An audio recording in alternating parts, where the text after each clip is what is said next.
हजारों लोगों को आप उनकी पास्ट लाइफ दिखा चुके हैं। हाँ जी, क्योंकि 30 साल से काम कर रहे हैं। आप खुद भी अपना पास्ट और अपना फ्यूचर दोनों देख चुके हैं। देख चुके हैं। पूर्व जन्म में भी जा सकते हैं, भविष्य में भी जा सकते हैं। एक सेकंड में, मैं कहता हूँ फ्रिक्शन ऑफ सेकंड में, लाखों साल जो बीत चुके हैं ना, वो यही है सब कुछ। आप जब पूर्व जन्म में जाकर ये देखते हैं कि मैं 70, 80, 90 साल में मरा, तो उसको पहली बार अनुभव में आता है कि यार मैं तो कभी मरा ही नहीं, यार मेरी तो पैकिंग बदलती रही। जैसे आम और एप्पल की कोई जात नहीं होती, वैसे ह्यूमन की भी कोई जात थोड़ी होती है। अब हमारी जो गांव की औरतें हैं ना, वो औरत ही औरत बनती रहती है, वो आदमी नहीं बनती। किसको पड़ी है तुम्हारे जीवन को बनाने की, बिगाड़ने की संसार में? आज अमिताभ बच्चन मान लीजिए, आज इतने बड़ा नाम, इतनी बड़ी पॉपुलरिटी उनके साथ है, तो वो ऐसे ही नहीं है भाई। वो ऑलरेडी न्यूयॉर्क में 18वीं सेंचुरी में वहाँ पर वो ऑलरेडी ड्रामा करते थे। सीरियसली?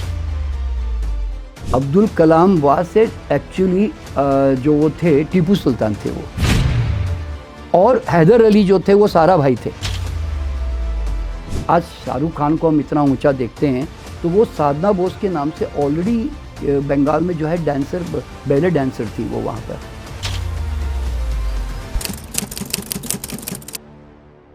नमस्ते, प्रणाम, जय श्री कृष्ण। मैं हूं आपके साथ शालिनी कपूर तिवारी, लेकर हाजिर हूं चिंतामणि एसकेटी पॉडकास्ट। सनातन संस्कृति की एक बड़ी खूबसूरत बात है, हम पुनर्जन्म की अवधारणा के ऊपर बात करते हैं। हमारी संस्कृति ये समझाती है कि आत्मा अजर अमर है, जैसा कर्म करोगे वैसा फल मिलेगा और वैसा ही जन्म मिलेगा। यही वजह है कि आपने गीता में या पुराणों में ये सुना होगा, वो श्लोक पढ़े होंगे कि कैसे पूर्व जन्म के जो आपके कर्म होते हैं वही आपके अगले जन्म को निर्धारित करते हैं। आपके पास पैसा रुपया कितना होगा, आपका भाग्य कैसा होगा, इन तमाम बातों का उल्लेख हमारे धर्म में मिलता है। अब बड़ी बात यह है कि कुछ लोग ऐसे हैं जो कहते हैं हम नहीं मानते पूर्व जन्म की अवधारणा को, यही जन्म जो है वो बस है। आप पिछले जन्म में क्या थे? क्या हर कोई अपना पूर्व जन्म जान सकता है, भविष्य जान सकता है? क्या आपके बैंक बैलेंस कितना है, उसका संबंध भी आपके पूर्व जन्म से तो नहीं है? इन सभी बातों को आज इस पॉडकास्ट में हम समझाने की कोशिश करेंगे, क्योंकि हमारे साथ जो मेहमान हैं वो बहुत खास हैं। उनके जरिए हजारों लोग आज तक अपनी पास्ट लाइफ को देख चुके हैं, अपने सवालों के जवाब पा चुके हैं। चलिए अब मैं देर नहीं करती हूँ, फटाफट से हम वेलकम करते हैं। हमारे साथ पॉडकास्ट में आज हैं former chairman recce healing foundation के एनके शर्मा जी। सर, बहुत स्वागत है आपका। सबको नमस्कार मेरा। ये मैंने ठीक कहा कि हजारों लोगों को आप उनकी पास्ट लाइफ दिखा चुके हैं? हाँ जी, क्योंकि 30 साल से काम कर रहे हैं, तो बहुत हजारों हो चुके हैं।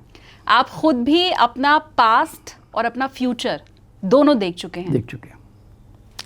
ये सुन के तो किसी चमत्कार की तरह समझ आता है सर, लेकिन सबसे पहले क्योंकि आप रेकी के जानकार हैं, 30 साल से आप इसके ऊपर, इस एनर्जी के ऊपर काम कर रहे हैं, जैसा आपने खुद बताया, तो रेकी किस साइंस पर काम करती है, किस एनर्जी पर काम करती है? शालिनी जी, सबसे पहली बात जो हर व्यक्ति को जानना चाहिए कि जो भी व्यक्ति इस संसार में आया है ना, वो बहुत सारी अद्भुत क्षमताएं, परामानसिक क्षमताएं लेकर पैदा होता है, लेकिन मरते दम तक सिर्फ 2 ही क्षमताओं को जान पाता है, शारीरिक और मानसिक, है ना, यानी कि फिजिकल एंड मेंटल पावर्स। लेकिन हमारी जो एक्स्ट्रा सेंसस, जिसको ESP भी कहते हैं, सूक्ष्म शक्तियाँ हैं हमारे अंदर, वो हमेशा एज इट इज़ दबी रह जाती है और आदमी मर भी जाता है संसार से। तो जब मैं एक क्षेत्र में मैंने कदम रखा, तो मुझे कदम तो रखा था रेकी को अनुभव करने के लिए, रेकी का प्रयोग करने के लिए, लेकिन जब मैं रेकी के एक क्षेत्र में आया तो एक सूक्ष्म ऊर्जा का पूरा जो विज्ञान है, पूरा जो हॉरिजॉन है, वो मेरे सामने ओपन हो गया। क्योंकि मैं सूक्ष्म जगत के बारे में इतना ज़्यादा मैं जानकार नहीं था, मतलब जब तक मैं इस फील्ड में नहीं आया था। तो आने के बाद मुझे पहली बार पता चला कि हर ह्यूमन बीइंग इस संसार में जो भी आता है वो बहुत सारी परामानसिक क्षमताएं लेकर पैदा होता है। उसमें एक वन ऑफ द रेकी एक पावर है। रेकी का मतलब है हाथों से एक प्राण ऊर्जा निकलती है, जिसको हम एक पर्टिकुलर थोड़ी सी ध्यान की एक विधि से सक्रिय कर सकते हैं, और एक बार वो सक्रिय हो जाती है तो हम किसी को भी स्पर्श करके प्राण ऊर्जा प्रवाहित करके खुद को या दूसरों को, पेड़ पौधों को, जानवरों को लाभ दे सकते हैं, उपचार कर सकते हैं, यूँ समझ लें। लेकिन साथ ही साथ पता चला कि सिर्फ रेकी ही नहीं, आदमी के अंदर टेलीपैथिक नेचुरल क्वालिटी है।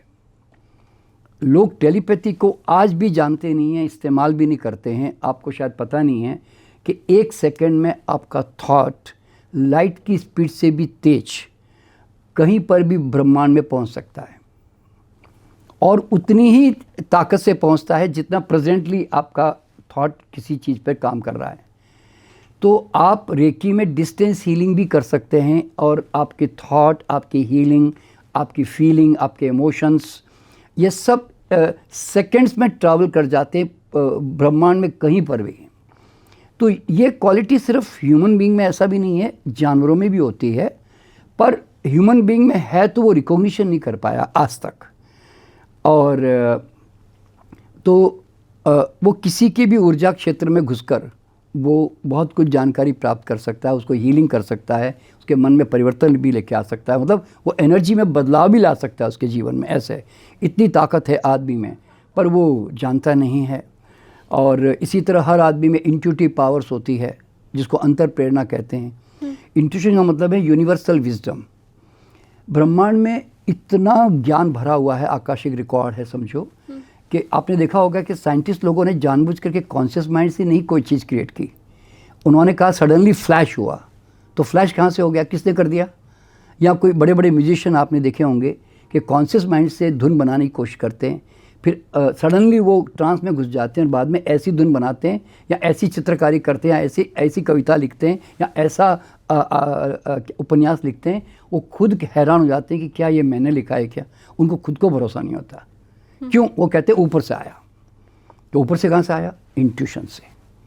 हमारी बॉडी प्रिकॉग्निशन कर सकती है, यानी कि होने वाली घटनाओं का आभास कर सकती है। आपको भी कभी इंट्यूशन आया होगा, डेजा वू एक्सपीरियंस हुआ होगा, यार ये लगता है मैंने देखा, ऐसा लगता है ये पहले भी मैं देख चुकी हूँ, ऐसा होता है ना। हाँ। यानी तो मुझे पहले ही पता था कि ये इसका कुछ एक्सीडेंट हो सकता है, यानी तो पता नहीं किसी की मृत्यु का मुझे आभास हो रहा है। तो ये सब चीज़ें आपको क्यों महसूस होती है? क्योंकि your body is a energy receiver and transmitter. तो वो उस हमारा नर्वस सिस्टम और हमारा जो सूक्ष्म केंद्र, हमारे जो सूक्ष्म केंद्र है, जिसको हम अतीन्द्रिय क्षमताएं कहते हैं। अतीन्द्रिय means beyond your normal senses, you have psychic senses. तो वो आपके ना कैच करते हैं जो आसपास की सारी ऊर्जाओं को। तो इसी कारण आपको है ना फीलिंग आ जाती है कि क्या होने वाला है, क्या नहीं होने वाला है, इस तरह से। फिर हमारे अंदर इन अंतर्दृष्टि है, इनर विज़न है। आपने अनुभव किया, आपके कई टीवी चैनल पे आपने देखा होगा, बच्चे आँख पे पट्टी बांधकर ब्लाइंड फोल्ड से कई किताबें पढ़ लेते हैं। हाँ। ये हमने भी 20,000 बच्चों को सिखा दिया। अच्छा। तो हाँ, हज़ारों बच्चों को सिखा दिया हमने। तो ये पहली बार पता चला कि आदमी को कोई साधना नहीं करनी है, कोई देवता प्रसन्न नहीं करना है, कोई हिमालय नहीं जाना है, कोई किसी का आशीर्वाद नहीं लेना है। मैं यूँ कहता हूँ कि ईश्वर ने 100% कृपा आशीर्वाद करके भेज दिया है। तुम अपने आप पे कृपा करो जी, बस कि तुम्हारे अंदर क्या क्या है वो पहचानने के लिए थोड़ी मेहनत करो। हाँ। तो आज ये बच्चे जो भी है, आज ये 10-15 साल के बच्चे हैं जिनको मैं आज सिखाया मैंने, तो ये तो कोई कुछ करके नहीं आया ना। इनको तो थोड़ी सी कुछ 1-2 घंटे की कुछ ब्रेन एक्सरसाइज करवाई, तो उसके बाद में उनकी जो ये साइकिक सेंसेस हैं वो काम करने लग गई। मात्र 1-2 घंटे की बस दैट्स ऑल। तो आप ज़रा सोचिए कि आज हर बच्चे में ये क्षमता है कि आज वो दीवार के बियॉन्ड क्या है वो देख सकता है, क्योंकि आंखें अगर बंद है फिर तो वो दीवार के पीछे भी देख सकता है। अगर वो किताब पढ़ सकता है, वो ट्रैफिक में गाड़ी चला सकता है, ये सब ऑलरेडी टीवी प्रोग्राम काफ़ी आ चुके हैं। तो उस कंडीशन में इसका मतलब वो कैसे कर रहा है वो, तो वो बॉडी में बीमारी को पहचान सकता है, क्योंकि जब उसकी आंखें बंद हो गई तो अब वो he can see everything invisible things around him. Even आप सोच भी क्या रही है ना वो भी बता सकता है। लेकिन ये तो मौजूदा दुनिया के घटनाक्रम की बात हुई। हाँ। जब आप पास्ट लाइफ की बात करते हैं तो लगता है ये तो नेक्स्ट टू इम्पॉसिबल है। नहीं, पास्ट लाइफ का तो खैर ये इसमें नहीं आता, क्योंकि थर्ड आई से क्या होता है, देखिए थर्ड आई जो वर्ड यूज़ करते हैं ना, वो हर आदमी में होती है। ये हम प्रूव करने की कोशिश करते हैं कि भाई it is your natural gift, use it. अगर आपको यूज़ करना है तो पीनियल ग्लैंड जो हमारी होती कहते हैं, और इसके बाद हर आदमी में पावर ऑफ सबकॉन्शियस माइंड होती है। और फिर हाँ, एक और जो पावर आदमी में होती है वो है एस्ट्रल ट्रैवलिंग, टाइम ट्रैवल। अच्छा। मतलब रेकी तो है ही है जो मैं सिखाता ही हूँ लोगों को, हैंड्स ऑन हीलिंग, लेकिन एस्ट्रल ट्रैवलिंग का मतलब है टाइम ट्रैवल करना, कि हमारी चेतना एक certain relax state of mind में हमारी चेतना बाहर निकल जाती है, और निकल कर फोर्थ डायमेंशंस में, अभी तो 3 डायमेंशंस में हम सब कुछ देख रहे होते हैं, तो फोर्थ डायमेंशंस में जाकर वहाँ फिर टाइम स्पेस और गैप ख़त्म हो जाते हैं। जब हमारी चेतना बाहर निकल जाती है ना, तो फिर टाइम स्पेस ख़त्म। फिर हज़ारों जन्म इधर जाओ कि हज़ारों जन्म उधर जाओ, कोई फ़र्क नहीं पड़ता। क्यों? टाइम तो गैप है ही नहीं वहाँ पे। तो पूर्व जन्म में भी जा सकते हैं, भविष्य में भी जा सकते हैं। एक सेकंड में, मैं कहता हूँ फ्रिक्शन ऑफ सेकंड में, मतलब इंटेंशन करते ही, मान लीजिए मैंने आपको कहा कि जैसे हम पूर्व जन्म में हम लोग गाइड करते ही हैं कि आप कृपया 500 साल पीछे के टाइम पे जाइए, 1549 में जाइए, मान लो मैं यूँ कह रहा हूँ, तो वो एग्जैक्टली उस पीरियड में जाएगा।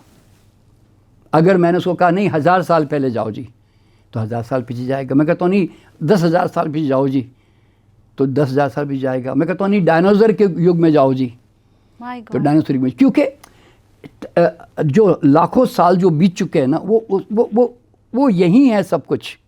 यानी कि आपको पहली बार पता चलेगा कि मैं एक सैटेलाइट की तरह हूँ, एंड एक सेकंड में मैं किसी भी चीज़ की जानकारी प्राप्त कर सकता हूँ। मैं भी जा सकती हूँ, कोई भी हमारे व्यूवर जो इस समय आपको सुन रहे हैं, हाँ, वो 500 साल पीछे भी, 1000 साल पीछे भी, 2000 साल पीछे भी क्या हुआ है सब ये कुछ जान सकते हैं। हाँ, जान सकते हैं। उसमें कोई क्राइटेरिया नहीं है कि गैप नहीं है ना, वहाँ पे स्पेस नहीं है ना।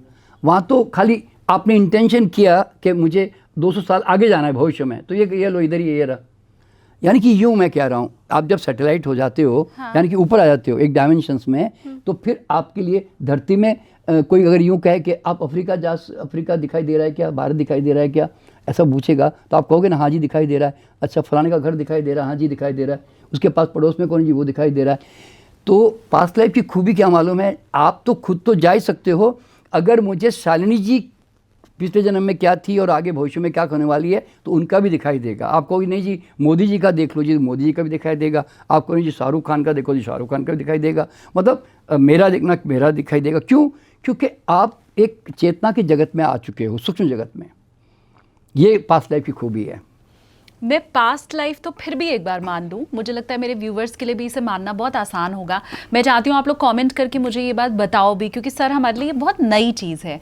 अगर आप ये कहते हैं कि हम में से कोई भी पास्ट लाइफ में जा सकता है, तो मेरे लिए मानना फिर भी आसान है, क्योंकि जो घटित हो गया, अगर उस समय मैं वहाँ पे थी या उसका रिकॉर्ड वर्ल्ड में कहीं पे भी है, तो शायद मैं जाके देख लूँगी। लेकिन जब आप फ्यूचर देखने की बात भी करते हैं, जो घटित ही नहीं हुआ है, भविष्य में क्या होने वाला है कोई जानता ही नहीं है, तो जब आप कहते हैं कि वो भी हम देख सकते हैं, हाँ जी, तो थोड़ी सी हैरानी ज़रूर होती है। हाँ देखिए, हम लोग जनरली जब पूर्व जन्म की कार्यशाला करते हैं, पर्सनल लेवल लेके भी जाते हैं ना, तो हम उसको 100 ईयर्स या 200 ईयर्स तक हम उसको ले जाने की कोशिश करते हैं, आगे भविष्य में भी। और वो उस समय उनका नाम, उनका परिवार, उनका बिजनेस, उनका प्रोफेशन, उनका शहर, सब कुछ ऑलरेडी डिज़ाइंड है उसका। तो इवन उसके बच्चे भी होंगे ना, तो वो बच्चों को किस नाम से पुकारेगा, वो नाम भी अभी बता सकता है वो, इस तरह से। क्योंकि हम पूछते हैं लोगों से। अब हालांकि वो कंफर्मेशन मैं नहीं अभी तक कर पाया हूँ, क्योंकि वो तो कभी हाँ कंफर्मेशन इस सेंस में मिला कि जिनको मैं 5 साल बाद लेके गया और 10 साल बाद लेके गया, वो कंफर्म हो गया कि वो रियलिटी में वैसे ही हुआ, इस तरह से। इसलिए वो उसके आधार पर हम ये मान के चलती है भाई वो भी पक्का वही होगा। क्यों? वो कोई अपने मन से मैनिपुलेट करके नहीं बता रहा है, क्योंकि वो ट्रांस स्टेट में है ना, वो बेहोश है आदमी एक तरह से। तो भविष्य क्यों कुछ भविष्य निश्चित क्यों है मालूम है? उसका रीज़न ये है कि आप केवल कुछ 2, 4, 8, 10 जन्म ही जी के नहीं आ रहे हो भाई, हज़ारों जन्म। अभी जैसे मनुष्य की जो यात्रा कही जाती है, देखिए 3,70,00,000 साल पहले से जैसे कितना धरती पर जीव की वो स्टार्ट हुई, तो वो बताते हैं 70,000 साल पहले ह्यूमन बीइंग की, और ये जो फिलॉसफी और पास्ट लाइफ ये सब सारे जो वर्ड है ना, ये मुश्किल से 4-5 हज़ार साल पहले तक थे ही नहीं ये सब कुछ। तो ये तो वेद वगैरह भी सब उसी समय सब डेवलपमेंट हुए, एनर्जी साइंस वगैरह सारे। तो आदमी जो है कई हज़ारों जन्म जो जीकर आ रहा है, तो आप यूँ समझो कि आपने हर जन्म की एक ईंट तैयार कर दी, तो उस ईंट की एक बिल्डिंग बन चुकी है ना।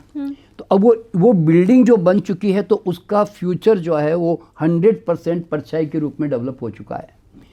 यानी कि इस संसार में अगर कोई भी चीज़ आप इस तरफ से क्रिएट करोगे, यानी कि ये सेंटर लाइन है, इस तरफ कुछ भी क्रिएट करोगे तो इस तरफ दूसरा उसकी शेडो बनेगी।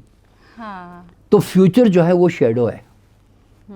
इसीलिए हर आदमी जो भी अब तक कई हज़ारों जन्म जी चुका है, उसका फ्यूचर ऑलरेडी डिसाइडेड हो चुका है।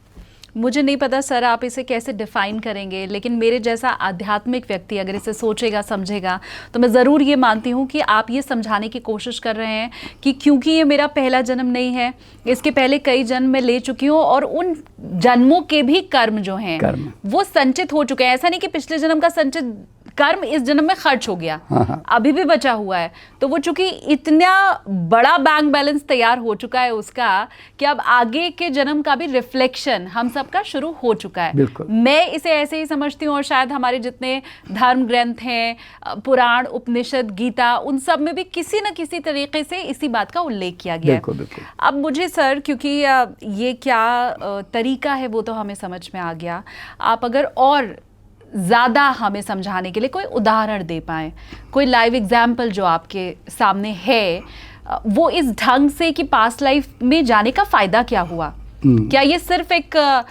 फैंटेसी है, मनोरंजन की चीज़ है कि जी भाई शालिनी बैठी हुई है, उनको लग रहा है कि चलो अगर ये पॉसिबल है तो करके देखें, उसका क्या फ़ायदा है? देखिए, चूँकि हम एक हिंदू संस्कृति, सनातन धर्म और स्पिरिचुअलिटी की बात कर रहे हैं, तो भगवान बुद्ध ने और महावीर ने इसको जाति स्मरण कहा। जाति स्मरण का मतलब है कि who truly you are, first recognize that, then you will grow spiritually. आप जब तक आध्यात्मिकता में आप आगे बढ़ ही नहीं सकते, मैं बता रहा हूँ, जब तक आप अपनी वास्तविक चेतना की यात्रा को नहीं आप जानते। क्योंकि आप अभी अभी जितना आपको दिखाई दे रहा इस जन्म में, सिर्फ अगर आप उसी को ही मान के चलते हैं तो आप आंशिक सत्य के साथ तो जुड़े हैं, पूर्ण सत्य के साथ नहीं। फिर इसलिए जितने भी हमारे संत महात्मा हुए, उन्होंने पूर्व जन्म पर बहुत जोर दिया, ठीक है। और पूर्व जन्म क्यों देखना ज़रूरी है?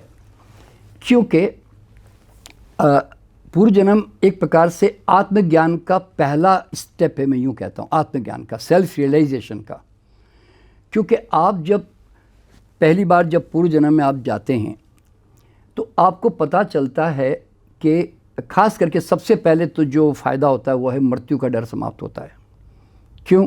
आप जब पूर्व जन्म में जाकर ये देखते हैं कि मैं 70, 80, 90 साल में मरा, लोगों ने मुझे जलाया, गाड़ा, तो और उसके बाद में फिर मैंने अगला जन्म लिया, तो मेरी फिर शक्ल बदल गई, मेरी जात पात बदल गई, मेरा लिंग बदल गया, जेंडर बदल गया। तो उसको पहली बार अनुभव में आता है कि यार मैं तो कभी मरा ही नहीं, यार मेरी तो पैकिंग बदलती रही।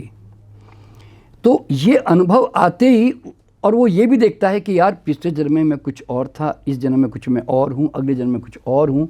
तो उसको लगता है कि यार इसका मतलब है कि मैं तो यात्रा मेरी जारी रहती है, शरीर मेरे ज़रूर मर जाते हैं, उतना ही। तो पहली बात तो मृत्यु का डर समाप्त हुआ, और मृत्यु को जीतने का रास्ता भी यही है। देखिए, हम ध्यान या तो अहंकार की मृत्यु है, और यानी तो पूर्व जन्म में जाना भी अहंकार की मृत्यु है। क्यों? आप किस चीज़ को लेकर आप अहंकार करोगे? जब आपको पता चलता है कि आप पूर्व जन्म में क्या थे और आगे जन्म में क्या होने वाले हो, तो आपको लगता है कि यार हम तो फालतू अहंकार सजाए बैठे हैं, उसका कोई मतलब नहीं है फिर। अच्छा, फिर दूसरा, जात पात का, ऊंच नीच का भेदभाव तो हर आदमी के दिमाग में होता ही है, आपने देखा ही होगा, अच्छे से अच्छे लोगों में होता है। इवन मैं तो कहता हूँ, मुझे कहता हुआ अच्छा तो नहीं लगता कि जब कोई आदमी अपने आप को आध्यात्मिक कहता है या संत महात्मा भी कहता है, चाहे वो क्रिश्चियनिटी में हो, हिंदू धर्म में हो, या और कोई चाइनीज़ हो, तो पहली बात तो मुझे समझ में नहीं आता कि यार कोई महात्मा हिंदू कैसे हो सकता है, मुसलमान कैसे हो सकता है। क्योंकि या क्रिश्चियन कैसे हो सकता है? क्यों? महात्मा का मतलब है वो तो शुद्ध चेतना हो गया। अब उसकी तो कोई जात पात ऊंच नीच उसके साथ हो ही नहीं सकती, वो तो कलरलेस हो गया। भाई आध्यात्मिकता का मतलब था कि जितने चोले मैंने ओढ़े थे सर पे, जितने कलरिंग मुझ पे किए गए थे, वो सारे कलर मैंने उतार दिए। मैं मतलब होश में आकर मैंने सारे वो कपड़े उतार दिए जो मुझ पे चढ़ाए गए थे। तो अगर आप आज भी आप अगर हिंदू महात्मा हो, हिंदू क्रिश्चियन महात्मा हो या मुस्लिम महात्मा हो, तो भैया तुम तो अभी आध्यात्मिक जगत में तो शायद नहीं हो। क्यों? आध्यात्मिक जगत में तो बिल्कुल एकदम नेकेड जाना पड़ता है सब कुछ निकाल के।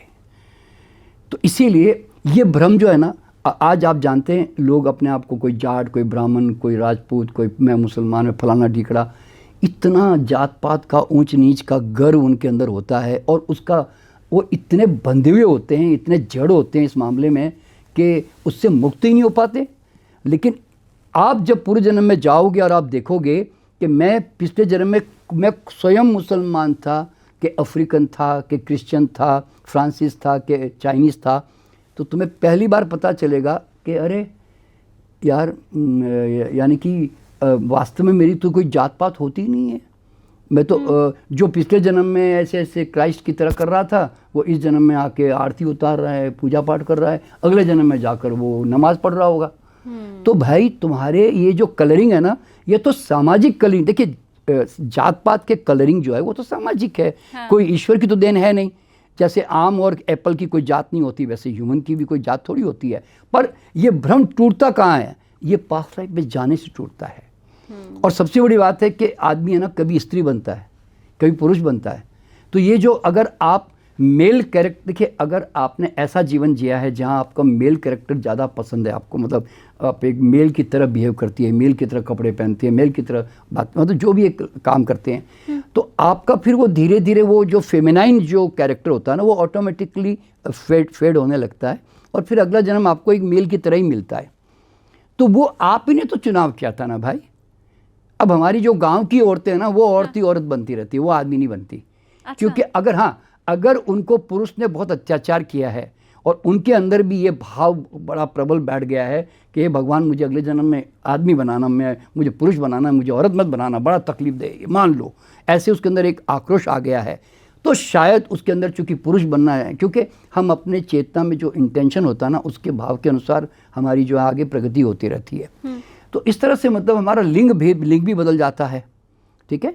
और सबसे बड़ी चीज़ जो है ना, पूर्व जन्म में जाने से आदमी को क्या पता चलेगा कि आज जो कुछ भी मेरे आसपास घट रहा है ना, अच्छा बुरा, अच्छे संयोग, बुरे संयोग, अच्छी परिस्थितियाँ, अच्छे मतलब कोई फ़ायदा कर रहा है, कोई नुकसान कर रहा है, जो भी गरीबी है, अमीरी है, आपको लगेगा कि यार सब कुछ बड़ा नियम से घट रहा है। सबसे पहली बात हर आदमी को ये सोचनी चाहिए, किसको पड़ी है तुम्हारे जीवन को बनाने की, बिगाड़ने की संसार में? क्योंकि ऊपर बैठे बैठे फालतू में तुम्हारा हिसाब किताब रख के तुम्हारा काम धंधा करता रहेगा भाई।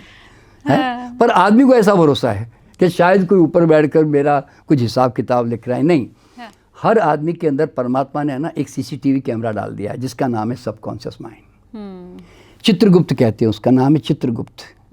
तो वो आपका एक एक थॉट, एक एक एक्शन, एक एक फीलिंग रिकॉर्ड कर रहा होता, मालूम है?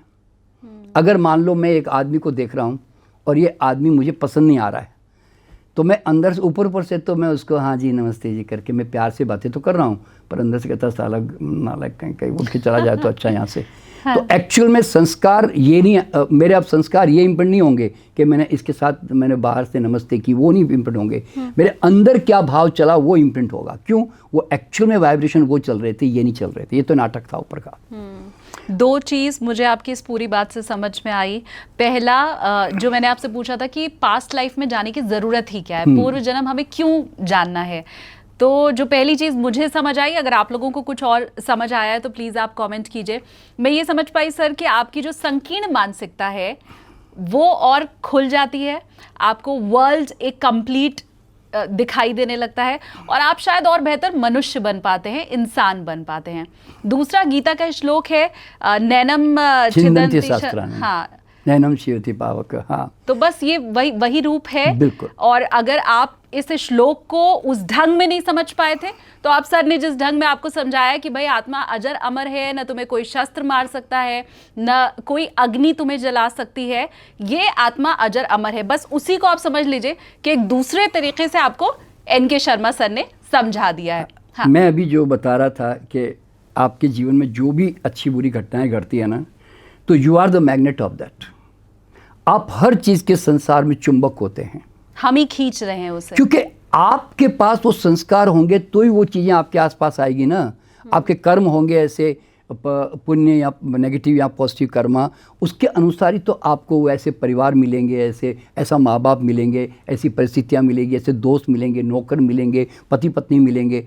तो एग्जैक्टली जो कुछ हमारे जीवन में घट रहा होता है ना, वो कोई घटा नहीं रहा होता है, वो एग्जैक्ट आपके संस्कारों के अनुरूप टाइम आने पर वो आकर्षित होते हैं, आकर्षित होकर फ़ायदा या नुकसान करके चले जाते हैं। अब ये आपने जब बात समझाई है सर, तो क्योंकि आप इतने लोगों से मिले हैं, 45,000 लोगों को आप पास्ट लाइफ में लेके जा चुके हैं। बिल्कुल बिल्कुल। तो 45,000 में मैं ये चाहती हूँ कि आपके दिमाग में जो भी कोई एक शख्स जो प्योर सोल थी वो छप गया, उसकी पास्ट लाइफ छप गई, और ऐसे ही फिर एविल सोल भी, क्योंकि आपने कहा कि दोनों तरह के लोग होते हैं और हम अपनी तरह की शक्ति को खींचते हैं, चुंबक हम हैं।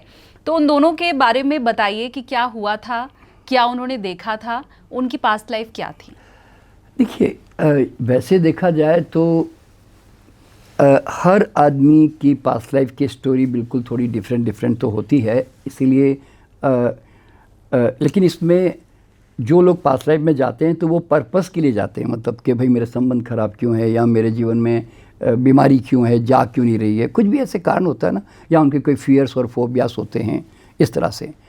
तो हाँ, बाकी अगर जनरलाइज वे में अगर मैं आपसे कहूँ ना, तो मुझे ये जान कर के हैरानी हुई कि ख़ास करके 2 एरियाज़ में मैंने जो अनुभव किया कि जो बड़े बड़े राजा हुए एक ज़माने में, जो राजा हुए मतलब जिनके राज थे, राजकुमार थे, ऐसे थे ना ऐसे, तो आज वो मैं अगर उनको वापस उनको मैं इस जीवन में देखता हूँ उनकी कहानी में, तो वो एक ऑर्डिनरी बैंक में क्लर्क है, यानी तो किसी पेट्रोल पंप पे पेट्रोल भर रहे हैं, या वो बहुत ऑर्डिनरी सा कोई छोटा सा बिजनेस लेके बैठे हुए हैं। तो मुझे ये बात अजीब सा लगा कि यार ये तो राजा था पिछले जन्म में, राजकुमार था, इतना बड़ा सब कुछ करके आया, तो इसके संस्कार में तो बड़ी बड़ी चीज़ों का वो शौक़ होना चाहिए। लेकिन ऐसा क्यों हुआ? तो फिर बाद में जाके और गहराई में जाते पता चलता है कि आदमी किस स्तर पे जीता है। वो लोअर स्तर पे जीता है ना, वासनात्मक जीवन जीता है, यानी कि वो सेक्स, खाना, नाम, मतलब जो भी इस प्रकार की लोअर लेवल की लाइफ को जी रहा होता है ना, जो वासनात्मक कह सकते हैं। तो फिर उसका जो आने वाला जो जीवन है ना, फिर वो हायर लेवल पे जाता ही नहीं है, वो फिर लोअर लेवल पे आता वापस, क्योंकि उसने ऐसे कर्म किए होते हैं कि जिससे कि उसका आकर्षण अल्कोहल की तरफ है, उसको स्त्रियों की तरफ है, तो वो इस जन्म में आकर है ना, क्योंकि वो उसने वही चीज़ें अर्न की है, हर पल वही चीज़ें सोचता रहा है, तो एग्जैक्टली उसके अनुसार उसका जीवन फिर वापस लोअर लेवल में ही आके उसका वापस पैदा हो जाता है वो। तो ये चीज़ें एक मुझे आश्चर्यचकित करती रही कि भाई इसका मतलब है कि जो पिछले जन्म में गरीब थे, लेकिन उनको दिल खोलकर लोगों की मदद करने की बहुत आदत थी, मतलब वो लोगों की सेवा करते थे, लोगों को देते थे। तो ऐसे लोगों को मैंने देखा कि पिछले जन्म में तो वो गरीब थे और इस जन्म में वो बड़ा इंडस्ट्रियलिस्ट बन गया इस जन्म में आके।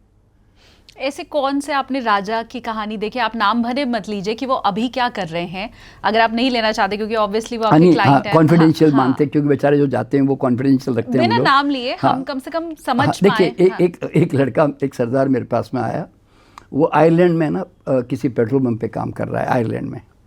तो उसको जाना था पास्ट लाइफ में, जब गया तो वो पिछले जन्म में राजा निकला। तो मैं हैरान हो गया कि भाई तू पेट्रोल पंप में काम कर रहा है, तो उसका फिर बाद में मैंने उसकी हिस्ट्री पूछी कि तेरे जीवन में क्या क्या लाइकिंग है, डिसलाइकिंग्स है, सब बताओ मुझे।